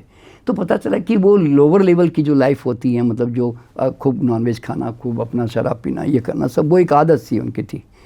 तो इसका मतलब क्या होता है कि हम वो चुनाव, देखिए आदमी वही फ्यूचर पाता है जो अभी इसी वक्त चुनाव करता है क्योंकि आप अपने बिलीफ सिस्टम और अपने चॉइसेस के बाय प्रोडक्ट होते हो, समझे ना आप। तो इसीलिए हमारा जन्म वैसे ही मिलता। और इसी तरह एक और आश्चर्यचकित जो मेरे जीवन में मैंने बात अनुभव की कि पिछले जन्म में कई लोग साधु थे, मतलब मंक थे। इस जन्म में वो बिल्कुल ऑर्डिनरी लाइफ जी रहे हैं। किसी के पति है, किसी के, पर हाँ उनके अंदर स्पिरिचुअल इंक्लिनेशन है, लेकिन लाइफ ऑर्डिनरी है। मतलब उनके अंदर जैसे मुझे मतलब मैं ये मंत्र जाप करता हूँ जी, मैं फलाने गुरुद्वारे में जाता हूँ जी, जैसे होता है स्पिरिचुअल इंक्लिनेशन है, लेकिन वो एक्चुअल में वो ऑर्डिनरी लाइफ में आए हैं इस जीवन में। तो मैं समझता था कि भाई ये तो स्पिरिचुअल आदमी था, मंक था, ये तो आश्रम में था किसी ज़माने में, या कोई साधु था, ये तो मतलब कोई महात्मा था, तो ये ऐसे ऑर्डिनरी लाइफ क्यों आ गया। तो मुझे पता चलता है कि कई लोग क्या होता है कि देखिए स्पिरिचुअलिटी और ज्ञानी में बहुत बड़ा अंतर होता है। ज्ञानी एक प्रोफेसर होता है और आध्यात्मिक आदमी जो है वो जागा हुआ होता है, वो एक अवेकेंड सोल होता है, एनलाइटेंड सोल जो कहते हैं हम, है ना। ये दो का फ़र्क होता है। वो भले ज्ञानवान है भी नहीं, उसे फ़र्क नहीं पड़ता। तो ज्ञानी लोग जो होते हैं ना, जो प्रोफेसर होते हैं, जो भागवत गीता रामायण और सब बड़े बड़े ग्रंथों के प्यार क्या होता है, जीवन क्या होता है, बहुत बड़ी बड़ी चर्चाएं करेंगे, उसको अच्छी तरह समझा भी देंगे अच्छी लैंग्वेज में, लेकिन उनका जीवन खुद का वैसा नहीं होता। ज्ञान है उनके पास, पर स्वयं के जीवन में वो रोज़मर्रा के जीवन में, उनके जीवन में वो कुछ भी नहीं है। वो खाली जैसे कॉलेज जाके प्रोफेसर सिखा के आ जाते हैं ना, फिर वापस नॉर्मल लाइफ में आ जाता है आदमी, बस वैसी लाइफ होती है उनकी भी। इसीलिए उनको फिर वैसा जीवन मिलता है। तो मैंने ऐसे कई बड़े बड़े साधुओं को देखा जो मेरे पास आए। जैसे अभी देखिए मेरे पास साधु लोग भी आते हैं, मतलब हरिद्वार से, वृंदावन से भी, क्योंकि उनको भी शौक़ होता है। जब वो जानते हैं कि मैं लेके जाता हूँ तो मैं उनको जब लेके जाता हूँ ना, तो पता चलता है कि वो तो पिछले जन्म में तो ऑर्डिनरी से किसान थे, ऑर्डिनरी से कोई ऐसे थे, कोई स्पिरिचुअल लाइफ से बहुत कम लोग आए। उसके बजाय ये मैंने देखा कि कई महिलाएं मेरे पास आई जो बहुत स्पिरिचुअल टाइप की, इस जन्म में इंटरेस्ट है उनका, वो उल्टा तिब्बत में मंक थी, या और किसी बुद्ध धर्म में कहीं यहाँ थी, या हिंदू धर्म में कहीं पुजारी थी मंदिरों में। ऐसे वो लोग मिल जाते हैं, कई बार हाउसवाइफ मिल जाती है, या ऑर्डिनरी लोग जो होते हैं ना, जो वो मिल जाते हैं। पर ये ऐसे लोगों को मैंने देखा, ऐसा बहुत कम जानने में आया। ये क्या कभी फैक्ट चेक भी इसका हुआ है कि अगर कोई कुछ बता रहा है किसी भी केस में कि 10 साल पहले मैं यहाँ था या 200 साल पहले मैं यहाँ था, तो क्या कोई ऐसा केस भी आपके पास है जिसमें फैक्ट चेक हुआ हो? हाँ, देखिए एक बात बताना चाहता हूँ मैं कि पास्ट लाइफ के बारे में अधिकतर केसेस स्वयं क्या करते हैं मालूम है। मान लो उन्होंने देखा कि मैं राजस्थान के कोई पीपला गांव में था, मान लो ऐसा उनको दिखाई देता है, तो वो खुद जाकर है ना गूगल पे सर्च करके ना वो उसकी सोच सर्च कर लेते खुद ही और बता देते हैं मुझे। हमें भी कुछ ऐसा बताइए हाँ, ना कि कुछ जैसे अभी एक रानी रूपमती, सूरत में एक बहुत बड़ा बिजनेसमैन है जो रानी रूपमती थी। अच्छा। तो उसको उसने कहा कि मैं रानी रूपमती थी और वो आदमी इस जन्म में। हाँ। तो उसको बड़ा डाउट था, तो वो गया और जाकर उसने वाकई में भी वो चित्तौड़गढ़ के आसपास जो भी जहाँ भी था वहाँ जाकर उसने सब कुछ देख के आया, और उसने कहा कि उसने आके बताया मुझे, गुरुजी बोलता है, तो कहता है गुरुजी सब कुछ एग्जैक्टली जो मैंने देखा वैसे ही वो कमरे, वो जगह जो आप मैंने देखा था वही मुझे सब कुछ देख के आया मैं वहाँ पे, और वैसे ही था बोले मेरा। तो और जो मैं आप शक्ल जो मैंने वहाँ पे, मुझे रानी रूपमती की शक्ल नहीं पता थी क्योंकि वो तो किताबों में एक अजीब सी होती है। तो बोले कि जब वहाँ गया और उनका एक चित्र वहाँ पे था, तो मैंने कहा अरे यही तो मैंने देखा था अपने आप को। तो इस तरह की चीज़ें मतलब हमारे जब लोग बताते हैं तो ऐसे अपने आप में कई लोग सर्च कर लेते हैं। लेकिन मैं यहाँ पे आपके व्यूवर्स के लिए बताना चाहूँगा कि सबसे पहले तो आज हर आदमी को ये भरोसा करना चाहिए कि हमारे ऋषि मुनियों ने गरुड़ पुराण लिखी और हमारे ग्रंथों में सदियों से आत्मा और पुनर्जन्म के बारे में चर्चा की। तो या तो उसके ऊपर तो आपको भरोसा नहीं भी आता है तो मैं कहता हूँ प्रयोग करके भरोसा तो करो भाई, पहली बात। अच्छा, फिर गीता हर आदमी रेस्पेक्ट करता है, एक हिंदू धर्म तो रेस्पेक्ट करता ही है। तो गीता में जब कृष्ण ने कहा है तो कृष्ण की बाकी सब बातें मानने को तैयार हो और ये बात मानने को तैयार नहीं हो। तुम मर जाते हो तो टाइम्स ऑफ इंडिया में, हिंदुस्तान टाइम्स में जो है वो छपाते हो सारे गीता के सारे श्लोक, और फिर भी तुम कहते हो पता नहीं डाउट है ये भी मुझ पे इस पे। तो यानी कि तुम कृष्ण पे तो डाउट कर रहे हो ना एक्चुअल में देखा जाए तो। अच्छा, लेकिन मैं आपको यहाँ पे साइंटिफिक एविडेंस देना चाहूँगा कि कोई भी जाकर ये रिसर्च सर्च कर ले कि वर्ल्ड के ऐसे कम से कम 25 से ज़्यादा मेडिकल एमडी डॉक्टर्स हैं कि जिन्होंने पास्ट लाइफ के ऊपर बिल्कुल बड़ा ऑथेंटिक काम किया हुआ है। सबसे पहला नाम doctor Ian Stevenson, Ian IAN Stevenson जो है, अब तो उनकी डेथ हो गई। उन्होंने कई साल तक वर्जीनिया यूनिवर्सिटी में पास्ट लाइफ के ऊपर 3000 डॉक्यूमेंटेड प्रूफ बच्चों से लेकर बड़ों तक के उन्होंने सारे, मतलब एक्चुअल में अगर वो कह रहा है कि मैं पिछले जन्म में ये था वो था, उन्होंने और ख़ास करके बच्चों का, क्योंकि बच्चे का मिल जाता है तो फिर जल्दी जाके देखा जा सकता है, बड़ा 80 साल का होगा तो मुश्किल होता है। तो उन्होंने ऐसे 3000 डॉक्यूमेंटेड केसेस रखे हुए हैं उनके पास में, वर्जीनिया यूनिवर्सिटी में अवेलेबल है। आपके गूगल में भी जाओगे तो पूरा उसका डेटा मिल जाएगा, ठीक है। और डॉक्टर इयान स्टीवेंसन ने कम से कम 10 किताबें लिखी है, life after death, life after life, ऐसे कई किताबें होगी उनकी, मुझे नाम उनके इतने ध्यान में नहीं है। और प्लस वर्जीनिया यूनिवर्सिटी में इस बात पे काम हो रहा है कि हमारे शरीर में जो बर्थ मार्क्स होते हैं वो पिछले जन्म में जो एक्सीडेंट होते हैं कि किसी ने तलवार मारी, किसी ने आपको भाला मारा, किसी ने आप कहीं गिर गए थे या कुछ, तो वो सारे बर्थ मार्क आपके बॉडी पे मिलते हैं। वो उसका रिसर्च भी, उसके ऊपर भी किताब ऑथेंटिक आ गई है ऑलरेडी, ठीक है, पहली बात। फिर दूसरे डॉक्टर जो है उनका भी जाके लोगों को ढूंढना चाहिए, वो है doctor Raymond Moody, Raymond Moody MOODI Moody. तो उन्होंने भी उनकी किताबें अवेलेबल है अमेज़ॉन पे, सब अवेलेबल है कि लाइफ आफ्टर डेथ करके या लाइफ आफ्टर लाइफ ऐसा कुछ होगा नाम। तो उसके अंदर उन्होंने 100 केसेस, ऑथेंटिक केसेस जो है रिकॉर्डेड, उन्होंने उसके अंदर सब डॉक्यूमेंटेशन के साथ में डाला हुआ है। तो लोगों को जाके पढ़ना चाहिए, ठीक है। तीसरा, फिर उसके बाद में आजकल आप जानते हैं कि डॉक्टर ब्रियान वीस का नाम सुना होगा। डॉक्टर ब्रियान वीस जो है आजकल पूरे वर्ल्ड में फेमस है, टाइम इनटू हीलिंग, उनकी किताबें कम से कम 10 किताबें पूरे वर्ल्ड में बड़ी फेमस है, उन्होंने बहुत काम किया। तो ही वाज एक्चुअली साइकोथेरापिस्ट, वो जो साइकोलॉजिस्ट थे, उनको अचानक पास्ट लाइफ का अनुभव हुआ, इसके बाद उन्होंने बहुत काम किया। तो आज उनकी किताबों में भी पास्ट लाइफ के बहुत सारे डॉक्यूमेंटेड एक्सपीरियंसेस है, पहली बात, ठीक है। और चौथी चीज़ जो है, और एक ऐसे बहुत सारे हैं, मैं थोड़े से 2-4 की बात बताऊंगा। एक डॉक्टर जो है वाल्टर सिमकोव के नाम से हैं, उनकी किताब आप जाके सर्च कर लीजिएगा, अवेलेबल है, बोर्न अगेन। बोर्न अगेन के अंदर उन्होंने इस प्रकार की रिसर्च की जो दुनिया में आज तक कोई नहीं कर पाया। उन्होंने जितने हमारे बड़े बड़े जो नेता और अभिनेता है ये क्यों ऐसे हैं, तो उसका पूर्व जन्म ऐसा क्या था जिसके कारण ये बड़े नेता बन गए या अभिनेता बन गए या बड़े साइंटिस्ट बन गए, तो उसका उन्होंने पूरा जीवन डॉक्यूमेंटेड, यानी कि उनकी शक्ल, उनका कौन से कंट्री में पैदा हुए थे, वहाँ जाकर उन्होंने सब कुछ जानकारी प्राप्त करके वो पूरी की पूरी बोर्न अगेन में विथ डेटा के साथ उन्होंने दे दिया है। जैसे आज अमिताभ बच्चन मान लीजिए, आज इतने बड़ा नाम, इतनी बड़ी पॉपुलरिटी उनके साथ है, तो वो ऐसे ही नहीं है भाई। वो ऑलरेडी न्यूयॉर्क में 18th सेंचुरी में वो टॉम क्रूज जो थे, उनका एक न्यूयॉर्क में बहुत बड़ा ऑडिटोरियम था, नाटक हॉल था, वहाँ पर वो ऑलरेडी ड्रामा करते थे। तो सीरियसली, हाँ सीरियसली, आप अब देखिए, मेरा कहना है, मैंने तो नाम दे दिया भैया, born again, doctor Walter Semkiw MD, आप किताब पढ़ लीजिए। मेरी बात क्यों मानती हो भाई, आप तो जिसने लिखा है उसकी बात मान लो कम से कम।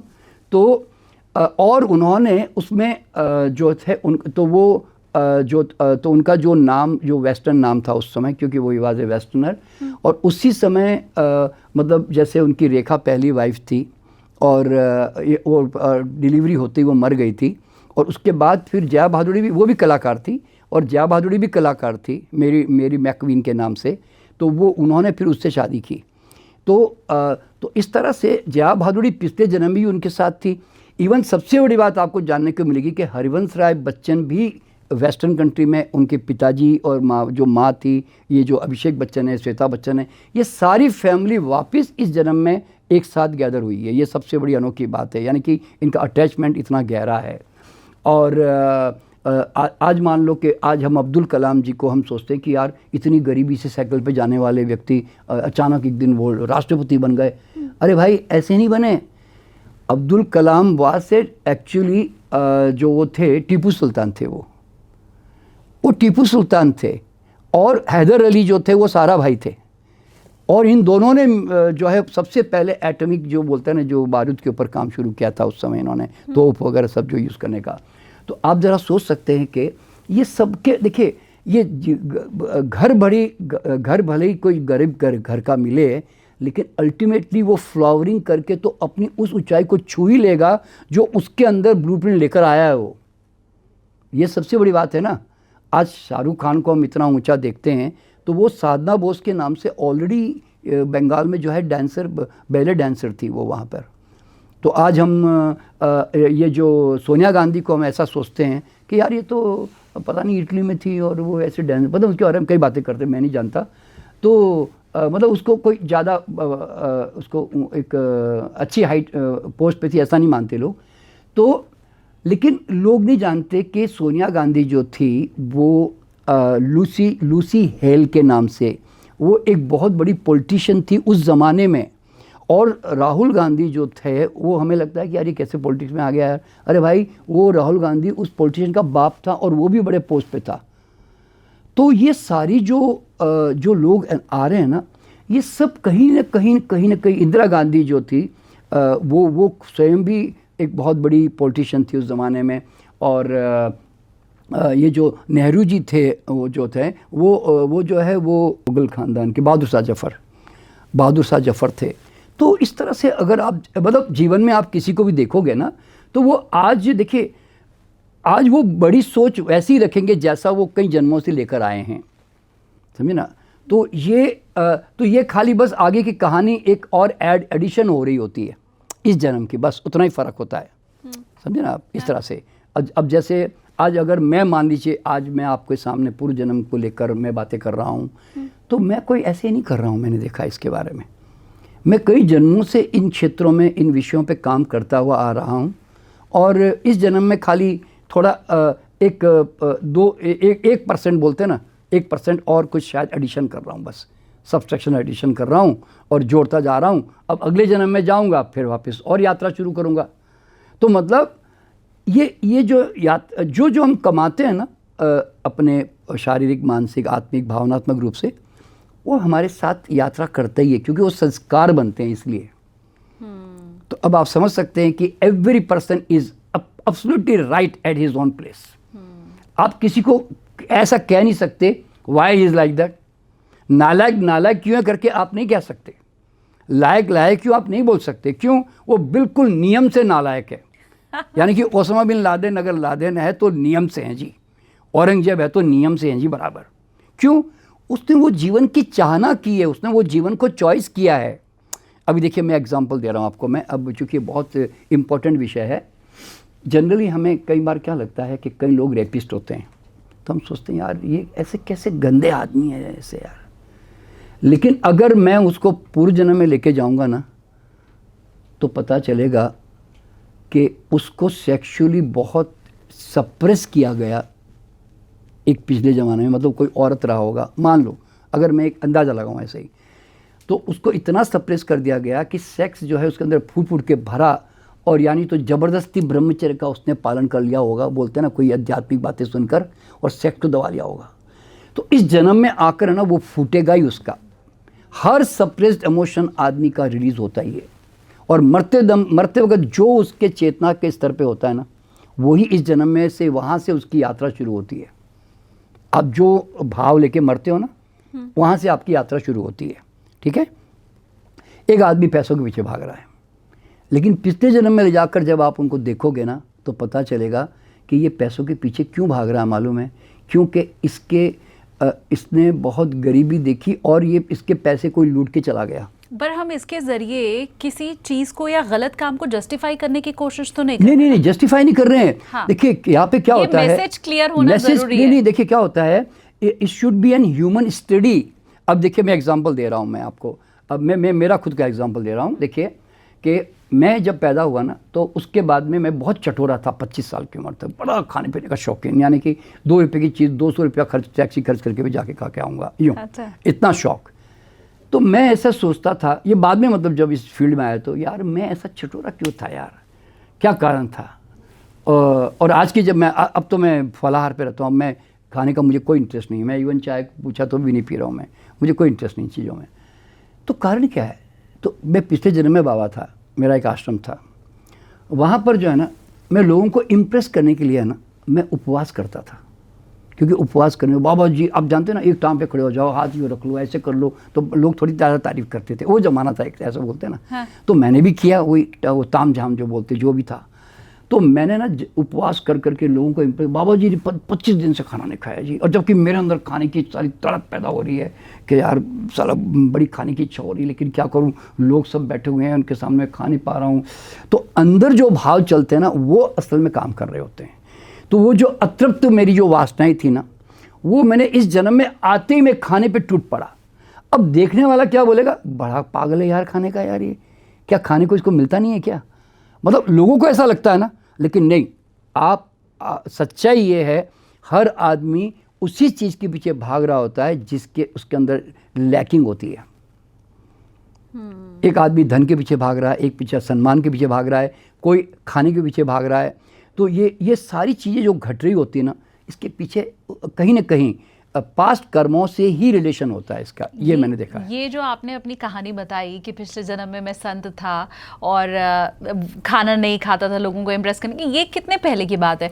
बिकॉज आई एम श्योर आपने कई ये मुश्किल से 150 साल पहले की बात है। ये अलवर और बांदी कोई जगह है, उसके बीच में कहीं आश्रम था मेरा। और आपने उसके पहले के भी अपने जन्मों को देखा है? 3000 साल तक बस। तो एक आध अगर आप और बताएं। नहीं, देखिए बेसिकली 3000 साल पहले के आसपास की बात बता रहा हूँ कि मैं मतलब जंगल में मैं वेद पढ़ाता था, और जो प्रेजेंट मेरी वाइफ है ना, वो मेरी आश्रमाइटिस थी उस समय मेरी वो वाइफ नहीं थी, पर उसके साथ एक रिस्पेक्ट थी, अटैचमेंट था, जो अभी इस जन्म में मेरी वाइफ बन गई, ठीक है। और मेरी बेटी भी जो पैदा हुई ना, वो भी उस समय मंक थी, उस समय साधु थी वो, जब मैं उसको पढ़ाता था उस समय। अच्छा। तो उसका लिंक अभी इस जन्म से मुझे पता चला। अच्छा, इसके बाद में फिर मैं बाद में 2500 साल पहले जो बुद्ध का जब ज़माना युग आया था, तो उस समय मैं एक हज़ारों शिष्यों में, मतलब I was one of the ordinary Buddhist monk. हाँ, तो मैं उनके मतलब इसलिए मुझ पर बुद्ध का बहुत बड़ा प्रभाव है। मैं भगवान बुद्ध को बहुत ज़्यादा, मतलब मेरे माइंड में उसका वो असर रहता है। तो मैं ऐसा समझ सकता हूँ कि मेरा आकर्षण क्यों है उन बुद्ध के प्रति, ऐसा बोलते हैं ना, यूँ। तो वहाँ पे मंक था। फिर उसके बाद में फिर मैं कुछ राजाओं के दरबार में राजवैद्य भी बना, तो वो हीलिंग साइंस को लेकर मेरे दिमाग में थोड़ा सा उसका भी इंटरेस्ट पैदा हुआ। हाँ। फिर राजवैद्य बना। फिर मैं कुछ मंदिरों में, जैसे आज से कोई 400 साल पहले मैं मतलब केरला के मंदिरों में मैं पुजारी के रूप में भी मैंने जन्म लिया। तो मैंने मंदिरों की पूजा भी खूब की, मतलब पुजारी के रूप में, जैसे बोलते हैं ना महंत बड़े पुजारी होते हैं ऐसे। हाँ। तो वो भी एक जीवन मैंने जिया इस तरह से। तो और एक जन्म मेरा ऐसा भी बीच में निकला जो मुग़ल के समय का था। उस समय मैं शायर था, मुस्लिम था मैं उस समय, और मैं शायर था उस समय, लेकिन आध्यात्मिक शायर था। मतलब मेरी शायरी ऐसे आध्यात्मिक टाइप की होती थी, यूँ समझ खुदा के लिए लिखता था। हाँ, मतलब मैं ऐसे उसको जैसे उसको कहते हैं सूफ़ी फ़कीर। हाँ। तो मैं सूफ़ी फ़कीर टाइप का आदमी था उस समय। तो वो मेरी जीवन की यात्रा है ना, ऐसे अलग अलग ढंग से चलती रही। अब लास्ट जो था वो एक बाबा के रूप में पैदा हुआ, वो आश्रम बनाया मैंने। आश्रम में मेरे काफ़ी, और मज़ेदार बात क्या मालूम है, आज मेरे कई विद्यार्थियों को पूछता हूँ कि तुम मेरे पास क्यों आते हो, क्या तुम्हारा कोई लिंक है क्या?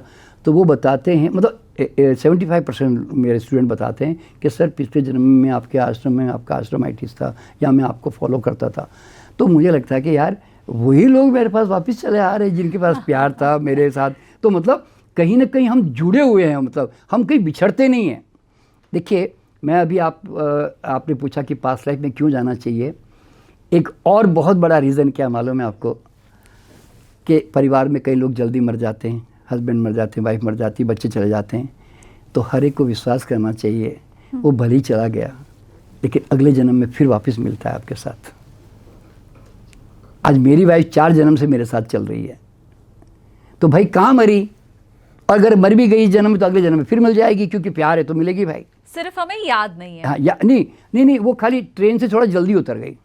अच्छा, मेरे पास कई ऐसे केस आए कि जिसमें उनके बच्चे जो है ना आत्महत्या कर गए या एक्सीडेंट होकर मर गए, तो वो बहुत डिप्रेशन में चले गए, लेकिन पास्ट लाइफ में गए तो उन्होंने क्या देखा कि 2-3 साल के बाद उनके घर में फिर संतान हो रही है और वही बच्चा आत्मा वापस आ रही है। आप समझे ना? तो इसका मतलब क्या मालूम है कि हम किसी को खोते नहीं हैं। आप खाली बस वो थोड़ा टाइम धरती पर कम हो जाता है, लेकिन अगले जन्म में फिर दोबारा मिलता है। तो सर मुझे ये बताइए कि मैं अपनी पास्ट लाइफ देख सकती हूँ, तब मेरे साथ कौन जुड़ा हुआ था ये जान सकती हूँ। क्या हमारे व्यूवर्स अगर उनका कोई अपना बिछड़ गया है, अगर उसका स्वर्गवास हो गया है, तो क्या वो अपनी पास्ट लाइफ में या फ्यूचर में जाके ये देख सकते हैं कि वो अभी कहाँ हैं, कैसे हैं, सुरक्षित हैं या नहीं हैं? देखिए, जनरली जब मैं ग्रुप पास्ट लाइफ या मेरे ग्रुप पास्ट लाइफ सेशन भी लेता हूँ, मिलता है ना 5-5 हज़ार लोगों को एक साथ लेके जाता हूँ मैं कई बार, तो मैं ये मेरा नॉर्मल जो है रूटीन होता है दिखाने का कि मैं उनको पहली पास्ट लाइफ में लेके जाता हूँ। फिर मैं वहाँ से उनको निकाल कर मैं 100 साल के बाद में 21-25 में, यानी कि 100 ईयर्स आफ्टर फ्यूचर में लेके जाता हूँ। ये मेरा नॉर्मल प्रोसीजर होता है। फिर मैं उनको निकाल कर 2030 में लेके जाता हूँ, यानी कि 5 साल के बाद। फिर मैं 2035 में लेके जाता हूँ। 10 साल के बाद वो कहाँ रहेंगे, क्या उनका बिजनेस होगा, फाइनेंशियली कैसे होंगे, क्या क्या कर रहे होंगे, वो सब देखता है आदमी, अपना फ्यूचर इस जन्म का भी, और फिर अपने बच्चों का फ्यूचर भी देखता है वो उसके अंदर कि बच्चे कहाँ नौकरी कर रहे होंगे, शादी करके बहू कौन सी आ गई है, बच्चे कितने हो गए उसके, सब कुछ देख लेता है, मेरी फाइनेंशियल कंडीशन कैसी होगी, इस तरह से। फिर उसके बाद फिर मैं उनको मैं लेके जाता हूँ उनके कार्मिक इश्यू को लेकर कि इस जन्म में तुम्हारी जो समस्या है धन को लेकर, रिलेशनशिप को लेकर, जो भी है, तो कहाँ से उसका कार्मिक संबंध चला रहा वो जाके देख के आओ। तो फिर लोग अपना वो कार्मिक इश्यू को देखते हैं उसके अंदर। फिर उसके बाद में लास्ट में फिर उनको मैं मिलाता हूँ कि आपके परिवार से जो चले गए हैं, आप उनको आज चेतना को बुलाइए और उनसे बातचीत कीजिए। तो वो उनके साथ लिटरली बातचीत कर रहे होते हैं, उनसे मार्गदर्शन ले रहे होते हैं और ये भी पूछने की कोशिश करते हैं कि आप कहाँ जन्म ले चुके हैं। तो उनको दिखाई देता है कि वो लड़का या लड़की के रूप में कहीं जन्म ले चुके हैं, अगर ले चुके हैं तो, और नहीं लिया तो वो बाद में कब आने वाले हैं और किस रूप में आने वाले हैं, लड़का या लड़की के रूप में, तो वो और किसके परिवार में आने वाले हैं, तो वो भी उनको पूरा दिखाई दे जाता है, अनुभव में आ जाता है। और उसके बाद फिर मैं उनको वापस लेकर आता हूँ। तो मतलब ये इतना सारा जैसे होता है ना यूरोप टूर की तरह, मतलब समझो मैं पूरी टूर करवा के लेके आता हूँ जनरली।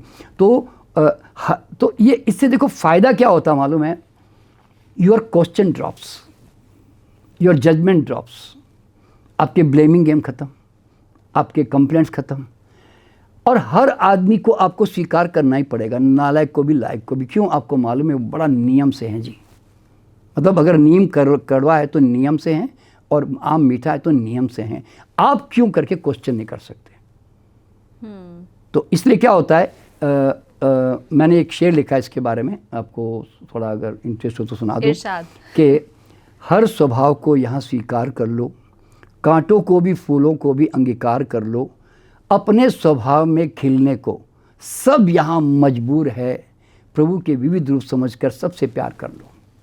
बहुत शानदार। आपने सर ये बात भी कही कि जो भी कार्मिक इश्यूज हैं उससे मैं दूर करता हूँ। तो अगर मैं 2 सबसे इम्पॉर्टेंट इश्यूज़ की बात करूं जिनका अभी आपने खुद ही जिक्र कर दिया, एक तो रिलेशनशिप और दूसरा मनी मैटर। तो हम पैसे रुपए से शुरुआत करते हैं कि आर्थिक तंगी भी सभी को है और जिसके पास जितना है वो उसको कम भी लग रहा है, दूसरे को ज़्यादा भले लग रहा हो, लेकिन मेरे पास जितना है मुझे तो उससे ज़्यादा चाहिए।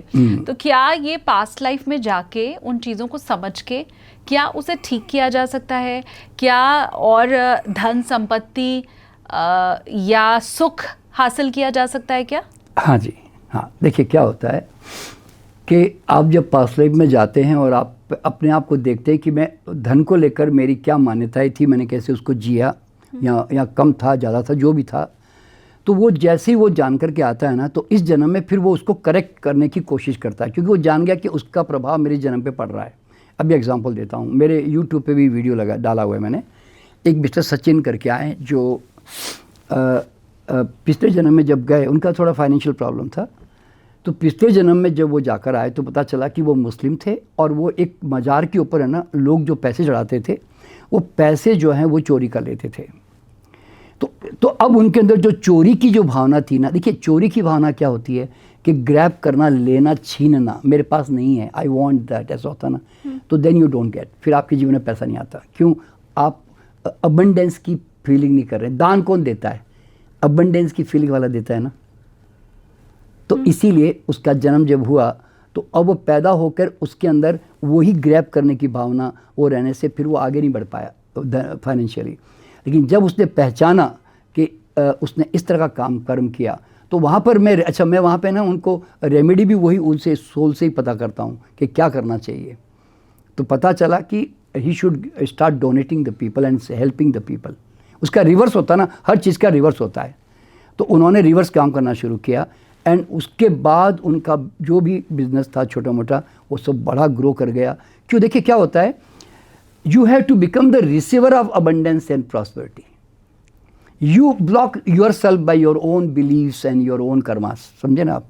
अब जैसे ही उनसे बाहर निकलते हैं ना तो फिर वो चीज़ें आपके पास अपने आप आने लगती है। अच्छा, दूसरा, जहाँ तक ये आर्थिक तंगी की जो बातें आती है ना शालिनी जी, इसमें मैंने ऐसा अनुभव किया है, इसमें दो चीज़ें अनुभव की है।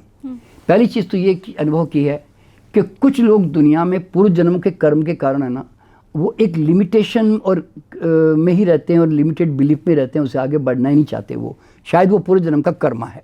मान लीजिए जैसे अभी एक मज़दूर है, आपने देखा होगा मज़दूर के दिमाग में कितना ही बोल दो, वो बिज़नेस भी नहीं आता, कुछ भी नहीं आता, वो तो रोज़मर्रा की रोटी ही सोचता है, बस ऐसे होता है ना। तो उसको तो इसका कारण क्या है? क्योंकि पिछले जन्मों से वही चीज़ लेकर आ रहा है। और दूसरा मैंने ये अनुभव किया कि अधिकतर लोग जो गरीब अमीर जो रहते हैं, इसका कारण सिर्फ इतना ही है कि बचपन से हमें मिलने वाला हमारे बिलीफ सिस्टम्स, हमारा माइंडसेट, हमें समाज से क्या मिलता है, हमारे माँ बाप से क्या मिलता है, हमें गुरुओं से क्या मिलता है। अब देखिए मैं एग्जांपल देना चाहता हूँ मैं खुद के मेरे बारे में कि मैं बहुत ही एक गरीब परिवार में पैदा हुआ, क्योंकि मेरे पिताजी कभी आध्यात्मिक जगत में रहने के कारण है ना कभी पैसा नहीं कमाया। आप जानते हैं आध्यात्मिक लोग जो होते हैं ना, ये सब पैसा नहीं कमा सकते हैं, क्योंकि इनको कोई लालच नहीं होता, वो नहीं होता, साधना में डूबे रहते, भगवान के पीछे लगे रहते सारे दिन। तो मुझे ना बड़ा गुस्सा आता था कि मतलब कि यार ये इतना सब पूजा पाठ करके भी साले हम तो कंगाल के कंगाल ही है भाई, मैं बोलता ना, ये सब अंदर क्वेश्चन पैदा होते थे। तो अल्टीमेटली, और मैं मतलब समझो कि 45 साल की उम्र तक, जब तक मैं अपने डॉक्टर भी रहा, हॉस्पिटल भी चलाया, नाम भी बहुत हुआ, लेकिन पैसा नहीं कमाया। क्योंकि वो अंदर क्या था मालूम है, पैसों के बारे में मेरी मान्यताएं गलत थी, मतलब बिलीफ मेरा गलत था। वो क्या था मालूम है, क्या करना है इतना पैसा कमा के, सब तो यही छोड़ जाना है। सिकंदर क्या लेके गया था, खाली हाथ गया था ना भाई साहब। और जितनी चादर उतना पाँव पसारो, 6 फीट में पैदा हो 6 फीट में मर जाओ, 600 फीट की मत करना भैया, संतोषम परमम धनम। और भाई साहब दाल रोटी भगवान दे रहा है ना, क्यों लग्जरी है ना, ये अमीरों की चौंचले है जी फालतू में, और ये पैसे वाले कौन से सुखी है जी, इनको भी रातों को नींद नहीं आती, पैसा आया कि सारा टेंशन आया। तो ये हमारी मान्यताएं होती है। तो ये मान्यता मेरी थी, उसके कारण पैसा मेरे पास नहीं आया। क्यों? ये मेरे बिलीफ थे। मैंने फिर बिलीफ चेंज किया, मैंने ये बिलीफ चेंज किया, I must become millionaire now, really I am telling you. मैं इतनी गरीबी से बाहर निकला हूँ कि जो एक स्कूटर भी नहीं था मेरा नाम होते हुए भी, मैंने 2 प्रेसिडेंट को कंसल्टेंट भी किया, वाजपेयी जी मेरे भी पेशेंट रहे, पर मैंने कभी भी मेरे पास कोई गाड़ी नहीं थी आज तक कभी, क्योंकि कभी केयर ही नहीं किया पैसों को। तो आज कितना करोड़पति बनूँ वो मेरी मर्जी की बात है। क्यों मालूम है, मैं ये नियम जान गया कुदरत का कि पूरा ब्रह्मांड जो है ना, ये अबंडेंस का यूनिवर्स है, ये मतलब प्रचुरता समृद्धि का सागर है हमारे चारों तरफ। बर्तन का साइज आप डिसाइड करते हो। आप चम्मच लेके जाओगे तो चम्मच जितना मिलेगा, कटोरी लेके जाओगे तो कटोरी जितना, बकेट लेके जाओगे तो बकेट जितना, ड्रम लेके जाओगे तो ड्रम जितना। बर्तन का साइज हम डिसाइड करते हैं ना। जैसे मैंने डिसाइड किया था क्या करना है इतना पैसा कमा के, सब तो यहीं छोड़ जाना है। तो फिर वो मैंने कहा कि नहीं, I must become a millionaire. अब मैंने ड्रम का साइज बड़ा कर दिया ना, तो आज कितना मनी चाहिए उसकी लिमिटेशंस मैंने डिसाइड की है, किसी और ने नहीं ध्यान रखना। लेकिन बहुत से लोग मैंने जीवन में ऐसे भी देखे हैं जो कर्म भी कर रहे हैं, लगातार मेहनत कर रहे हैं, जिन्हें पैसा चाहिए, सक्सेस चाहिए और उस सक्सेस के लिए दिन रात लगे हुए हैं, फिर भी सफलता उनको नहीं मिलती है। नहीं, इसके पीछे रीज़न मैं बता रहा हूँ आपको। हाँ। क्या होता है कि आप देखिए, जनरली आपने एक बात नोट की होगी कि कई लोग जॉब ओरिएंटेड माइंड होता है ना, वो जनरली कई बार बिजनेस में इंटर करता है। मैं आपको बताना चाहूँगा कि बिजनेस मेंटालिटी बिल्कुल डिफरेंट होती है, जॉब मेंटालिटी बड़ी डिफरेंट होती है। ये दो का डिफरेंस होता है। देखिए, एक आदमी अच्छी पढ़ाई करता है, वो पढ़ाई क्यों करता है? पढ़ाई करने का मतलब ये है कि उसको जॉब करना है दुनिया में। लेकिन एक बढ़िया पढ़ाई नहीं करता ज़्यादा। आपने नोट किया होगा हाँ। कि नौकरी पेशा माँ बाप अपने बच्चों को सबक क्या देते हैं? बेटा अच्छी पढ़ाई करो, अच्छे नंबर लाओ, जॉब लेके सिक्योर हो जाओ, बस वो खुश हो जाते हैं उससे। लेकिन बनिए के बच्चों में क्या दिमाग में होता है? चाहे कुछ भी करो, जॉब तो करनी है नहीं जी, बिजनेस करना है जी, ट्रेडिंग करनी जी हमें। अब वो चाहे छोटा बिजनेस करेगा, बड़ा बिजनेस करें, पर उनका दिमाग बिजनेस ही करता है। तो ये बनिए कौन सा मोटिवेशनल स्पीकर के पास जाते हैं, कौन से बड़े ग्रंथ पढ़ते हैं, रिच डैड पुअर डैड की किताबें पढ़ते हैं? ये तो पैदाइशी उनका माइंडसेट होता है ना कि I must do some business. तो ये लोग क्यों बड़े बड़े इंडस्ट्रियलिस्ट और बिजनेसमैन बन जाते हैं भाई? क्योंकि उनका माइंडसेट ऐसा होता है। क्योंकि मैं खुद, मेरी स्कूल में ना ऐसे बच्चे थे मेरे फ्रेंड सर्कल में जो मारवाड़ी थे, सब आज बड़े बड़े रिच लोग हैं सारे। और जबकि पढ़ाई नहीं की, वो आवारागर्दी करते थे मेरे स्कूल में। अच्छा। तो मतलब कहने का मतलब ये होता है कि हाँ। पैसा कमाने के लिए कोई बड़ा वो नहीं है कि बड़ी स्टडी चाहिए या बड़ा वो चाहिए, एक माइंडसेट चाहिए। और आपने देखा होगा कई गरीब से गरीब लोग भी बाद में बड़े बड़े अमीर बने हैं। क्यों बने? क्योंकि उनके माइंडसेट में वो चीज़ थी। तो कई लोग, देखिए क्या होता है, पैसा हर जगह पर है, लेकिन क्यों नहीं है उसके पीछे भी एक रीज़न है बहुत बड़ा। देखिए, मैं एग्जांपल देना चाहता हूँ। हाँ। आपने MTR के आजकल वो पैकेट आते हैं मालूम है, रवा इडली के, आपने सुने होंगे। हाँ, है ना। हाँ।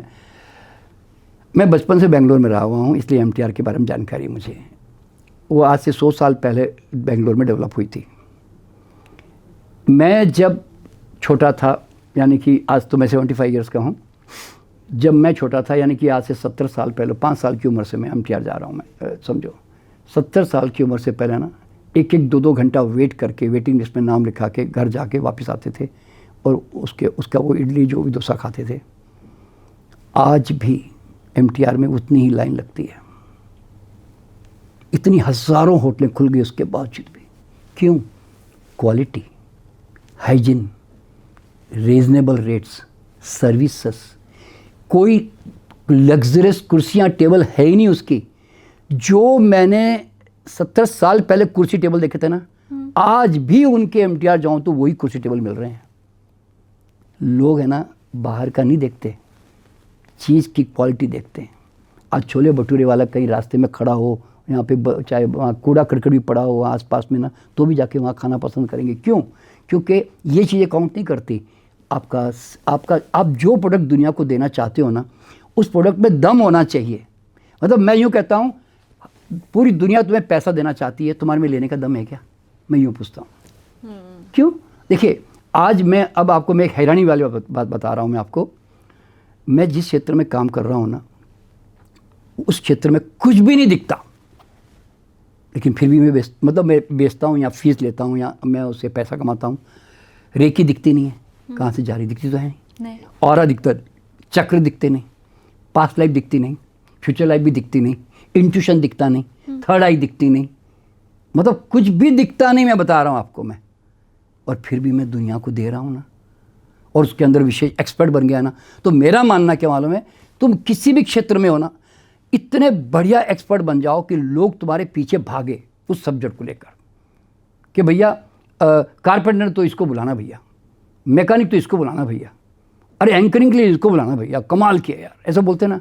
तो भैया आप किसी भी क्षेत्र में अगर हो तो आप क्यों उसके अंदर आधे अधूरे रहते हो? मास्टर क्यों नहीं बनते? आज भी आप देखोगे कि भारत के अंदर जो है ना, आप अगर कोई कारपेंटर, AC वाला या फलानी चीज़ बुलाओ ना, सब जुगाड़ू लोग आते हैं मैक्सिमम। क्यों? क्योंकि कॉन्सेप्ट नहीं है, माइंडसेट नहीं है उनका। तो इसीलिए मैं कहता हूँ हर फील्ड में पैसा है, आप उसके एक्सपर्ट बन जाओ बस। ये पैसे रुपए की बात हुई, आपने कहा कि आधे अधूरे मत बनो। उस आधे अधूरे से जुड़ा हुआ मेरा सवाल अब रिलेशनशिप का है कि क्या ये जो एनर्जी है या हमारी जो पास्ट लाइफ है वो अगर एट प्रेजेंट हमारा रिलेशन ख़राब है तो उसको ठीक कर सकती है? हाँ, मैं इसका एक छोटा सा एग्जांपल दूंगा तो आप समझ जाएगी। देखिए, मेरे पास एक बैंक मैनेजर आई जो महिला थी और उसको कुछ किडनी की प्रॉब्लम थी, तो इलाज तो किडनी का ही करा रही थी, लेकिन 6-7-8 महीना में उसको पूरा आराम नहीं मिला। तो हम भी हैरान हो गए, यार ये ठीक क्यों नहीं हो रही है, इसकी किडनी मतलब फॉलो तो अच्छा कर रही है सब कुछ। तो उसी ने कहा कि गुरुजी देखो कि मेरा कोई पास कर्मा तो नहीं है, ऐसे ही बोल दिया। तो मैंने कहा चलो भाई देखते हैं तेरा पास लाइफ। तो उसके हस्बैंड के साथ है ना डाइवर्स केस चल रहा था, तो वो स्ट्रेस में थी, डिप्रेशन में थी। उसका एक कारण मुझे पता नहीं था, मुझे बाद में पता चला कि अच्छा ये स्ट्रेस डिप्रेशन भी उसके माइंड में है। तो पूर्व जन्म में जब गई तो पता चला कि वो जेंट्स थी और उसका हस्बैंड जो इस जन्म में है वो उसकी वाइफ थी, और उस वाइफ पे इसने बहुत अत्याचार किए, और साथ साथ में ये कई और भी एक्स्ट्रा अफेयर भी साथ में रखता था।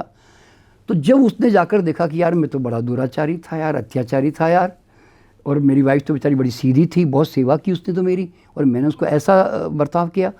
तो जैसी वो जान कर के आई ना, सप्ताह भर के भीतर जाकर जो डाइवर्स केस उसने डाला था हस्बैंड के प्रति, क्योंकि वो जम नहीं रही थी उनके, तो उसको जाकर जो है वो केस उसने विड्रॉ किया, और हस्बैंड के पास जा नहीं रही थी, अहंकार होता है नहीं जाने का, तो वो जाकर उनके पांव पकड़े और उससे रोककर उसने माफ़ी मांगी कि प्लीज़ मुझे माफ़ कर दो, मुझे तुम माफ़ कर दोगे तो मैं मुक्त हो जाऊंगी कर्म से। तो सचमुच में हस्बैंड ने कहा भाई मेरे से कोई शिकायत नहीं भैया, ठीक है माफ़ कर दिया जा, और माफ़ कर दिया। और उसके बाद वो आज इतना प्रेमपूर्ण जीवन जी रहे हैं। तो अगर वो नहीं जाती ना तो जीवन डाइवर्स भी ले लेती शायद, और फिर वो अकेली रह जाती, और वो ऐसी चलती रहती कहानी, अगले जन्म में फिर वापस मिलते जा रहे दोबारा। तो इस तरह से क्या होता है कि हज़ारों लोगों के, देखिए मेरे खुद के 6000 पास लाइफ थेरापिस्ट है, वो भी कितना काम कर रहे हैं बेचारे।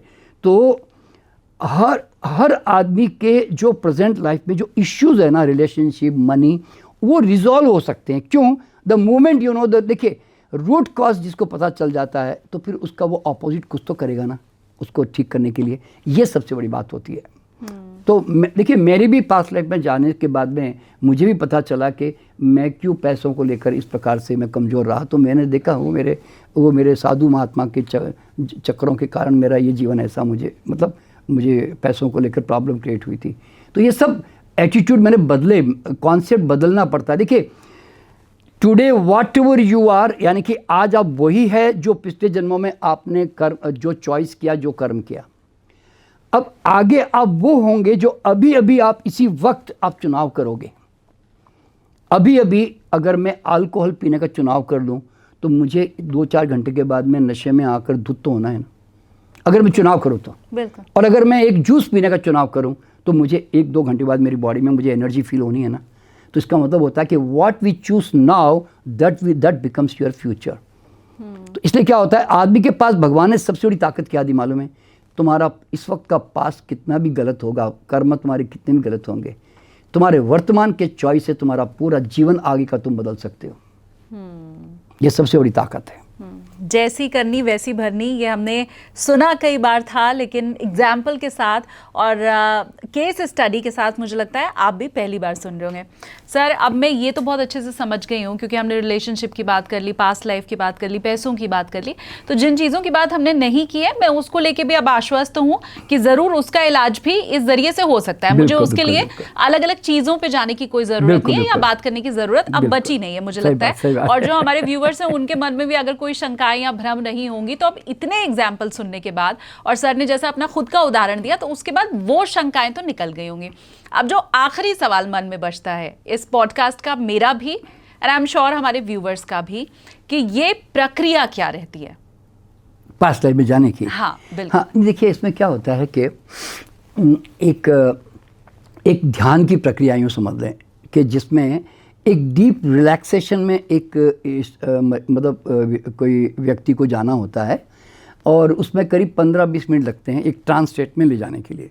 और उसके लिए रिलैक्सेशन एंड इमेजिनेशन का सहारा लिया जाता है, क्योंकि आप जानते हैं कि हमारा सबकॉन्शियस जब हम इमेजिन करते हैं तो लिटरली हमारे बॉडी में वैसे चेंजेस लाना शुरू करता है ना। तो इसीलिए हम इसमें रिलैक्सेशन और डीप और इमेजिनेशन का सहारा लेते हैं और एक 15-20 मिनट के बाद में उसकी जो चेतना है ना वो विजुलाइज करते करते वो उस बॉडी और माइंड से रिलैक्स हो जाती है और फिर वो ट्रांसेंड कर जाती है 4th डायमेंशंस में।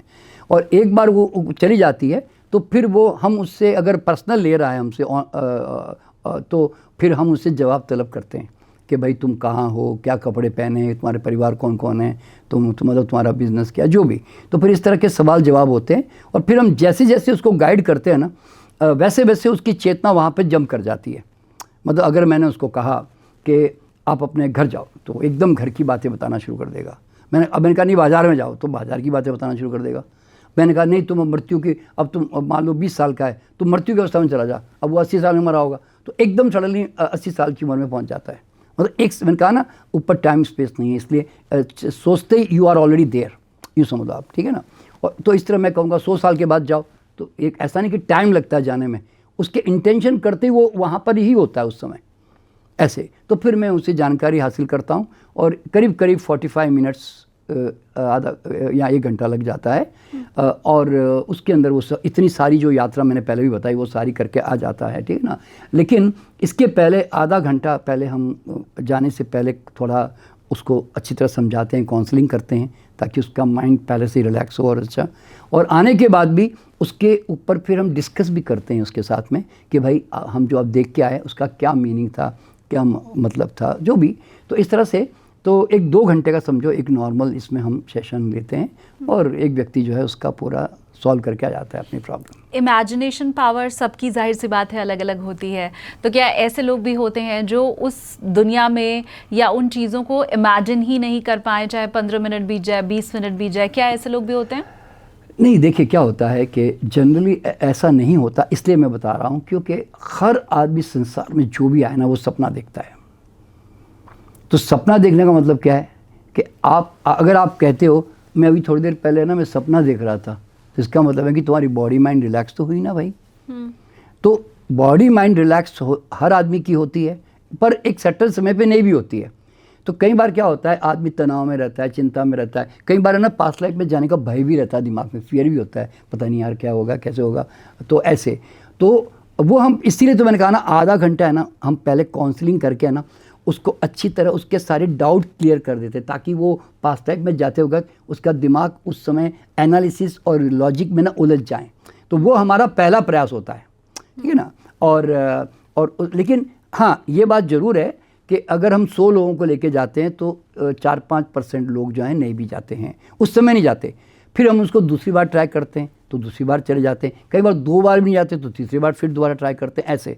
तो 2-3 बार में जनरली आदमी है ना चला जाता है ऐसे। देखिए मैं खुद जो है ना बहुत ज़्यादा साइंटिफिक एनालिटिकल माइंड का होने के कारण मुझे ना 8वीं बार में जाना पड़ा। 7 बार मैंने कोशिश की जाने की, नहीं जा पाया मैं।